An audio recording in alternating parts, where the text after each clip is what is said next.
నమస్తే ఉల్లా, నేను మీ 690 పాపానని. ఇయ్యాలేదు గీ గెటప్ తోటి వచ్చిరాని అనుకుంటున్నారులే. మరో మట్టిలో మాణిక్యాన్ని మీ ముందుకు పట్టుకొచ్చిన. ఆయన పేరు కృష్ణమూర్తి. ఒకసారి మనం పరిచయం చేసుకుందాం. కృష్ణమూర్తి గారు నమస్తే అండి సార్. 100కు పైనే సుమారుగా పాటలు రాసిరని మాకు తెలిసింది. ఇన్ని పాటలు రాసుకుంటూ పోతున్నా కానీ ఏ ఒక్కరు నాకు సహాయపడలేదు సార్. గద్దర్ పాట, ఇట్లా తెలంగాణ జానపద గేయాలు చాలా పాడతారు, చాలా రాసిరు అనేది కూడా విన్నా. ఒక పాట గద్దర్ అన్న గురించి.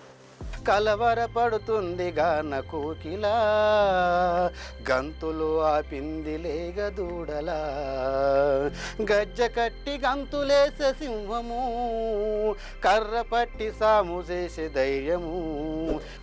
మరి మీరు జిహెచ్ఎంసీలో పనిచేస్తున్నారు. జిహెచ్ఎంసీ కూడా మీ పనుల మీద మీరు పాట కట్టుకొని మీరు పాడుకుంటున్నారు అని చెప్పేసి నాకు తెల్లవారం ముందే సూర్యుడు రాకముందే లేచిపోతాం సార్. బతుకులు పనంగా పెట్టి పని చేసేటోళ్ళం, గుడిసెలల్ల కొడిగట్టి వెలిగే దీపాలం, మా ఒంట్లో శక్తినంతా దారాబోషల్లం, మా ఒంట్లో శక్తినంతా దారాబోషల్లం, కాంట్రాక్టర్ వాళ్ళలో నా చిక్కుకున్నోళ్ళం. ఊర్లలో పాటలు కూడా రాస్తుంటారా? మా ఊరి పక్కన మామిడి తోట ఉంది, మామిల్లో గుణ మామిల్లో, మామిడి తోటల చిన్ననాటి ఆటుంది, మామిల్లో గుణ మామిల్లో. మా ఊరి పక్కన మామిడి తోట ఉంది, మామిల్లో గుణ మామిల్లో, మామిడి తోటలో చిన్ననాటి ఆటుంది, మామిల్లో గుణ మామిల్లో. మరి మీరు మొట్టమొదటిగా రాసిన పాట ఏది? మహిళలపై జరుగుతున్న అత్యాచారాలపై. దేశమా భారతదేశమా, మహిళలుగా పుట్టడమే పాపమా, మహిళలుగా పుట్టడమే శాపమా, మహిళలంటే అలుసా గౌరవమే లేదా. అంటే వాళ్ళు లోకం మీద నా కష్టాలను చూసే రాస్తున్నారు కదా సార్. ఇవాళ రేపట్ల ఒక ఆడపిల్ల అందంగా ఉంటే ఆ అమ్మాయిని ఏదో ఒక రకంగా చేరదీయాలని ఏదో ఆమె ఒక దాడి జరుగుతూనే ఉంది సార్. ప్రేమ పాటలు కూడా రాసినావు అని చెప్పేసి నాకు వినిపించారు కొంతమంది.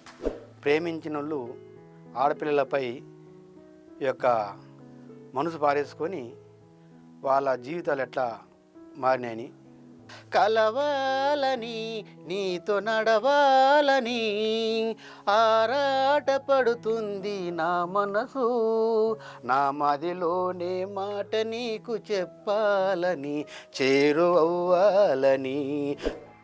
ఇప్పుడున్న యూత్ చాలా ఖరాబ్ అయిపోతున్నారు కదా, మరి వాళ్ళ కోసం ఏమైనా రాసినాం? మరి మత్తులోకి జారుతుంది యువతరం, మానవాళి మనగడికే హానికరం, సంపాదన లక్ష్యమంటూ మానవుడు, సంపాదన లక్ష్యమంటూ మానవుడు ప్రాణాలతో చెలగాట మాడుతుండు. మరి ఊపొచ్చే పాటలు రాసినావా? కోలు కోలు కోలో కోలన్నరావు మేలో, మేలు కాదు నడుసో మెల్లంగా మాట్లాడు, సద్దసేను కట్ట మా అత్త కన్నులొట్ట, మా మామ కాలు సట్ట నేనెట్ట కట్టు కట్ట. ఇవే కాకుండా ఇంకా వేరే ఏమైనా పాటలు రాసిరా? ఇప్పుడు అమ్మని చూసే దిక్కు లేక అమ్మ ఇంటికాడ పడి మూలన పడి ఉంటే ఆ అమ్మకు తిండి దొరకకుండా అనాథగా మారిపోదాం సార్.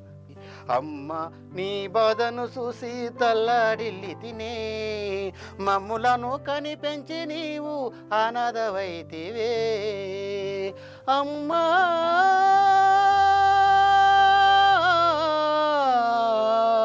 అమ్మా, మీ జీవితంలో ఏదైనా సంతోషమైన సందర్భాలు ఉన్నాయా? సంతోషం అంటే ఇది మా దరిదాపులకు ఇంకా రాలేదు సార్. ఒక సంతోషం వచ్చినాడు, ఆ దేవుని దయ వల్ల ఎట్టుంటో చూడాలి సార్. సంతోషాన్ని వెళ్ళకుండా ప్రస్తుతానికి బతుకు బండి నడుపుతూనే ఉన్నాం సార్. ప్రస్తుతానికి ఒక పని చేసుకుంటూ నడుపుతూనే ఉన్నాం సార్. ఇంకెట్లాంటి పాటలు రాశారు మీరు? పల్లెటూళ్ళలా బతుకమ్మలు ఆడతారు సార్. అసలు వచ్చిందంటే బతుకమ్మలు వస్తాయి, బతుకమ్మలు ఎత్తుకున్నాం అంటే ఏటు కట్టుకుపోవడం, కాలువ కట్టుకుపోవడం, ఎగరడం ఏదో ఒకటి నడుస్తుంటుంది.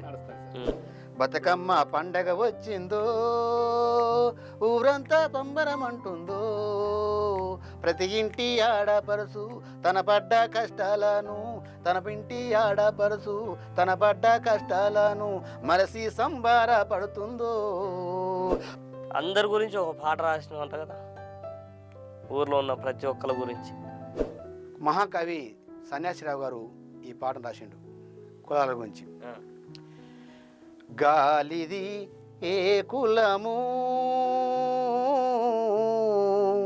నేలది ఏ కులము, ఈ నేలది ఏ కులము, నేలన నిలిచి గాలిని పీల్చే, నేలన నిలిచి గాలిని పీల్చే మనిషికెందుకు ఈ కులము, మనిషికెందుకు ఈ కులము. మరి ఆ పాటే ఆ పదమే ఏదైనా సరే ఆ పాట బయటకు వచ్చిందంటే ప్రజల గుండెల్లో ఇట్లా లేవాలి.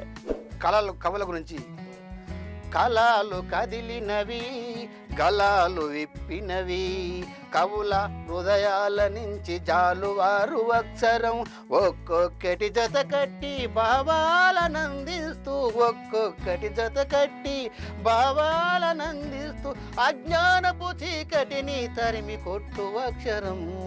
కళలు కదిలినవి, గలాలు విప్పినవి, కళలు కదిలినవి. మీ యొక్క స్టూడియో వల్ల ఈ పాటలు జనాల్లోకి వెళ్ళిపోయి జనం చైతన్యవంతం చేయాలని చెప్పేసి మీ యొక్క 69 టీవీకి ధన్యవాదాలు తెలుపుతున్నాను.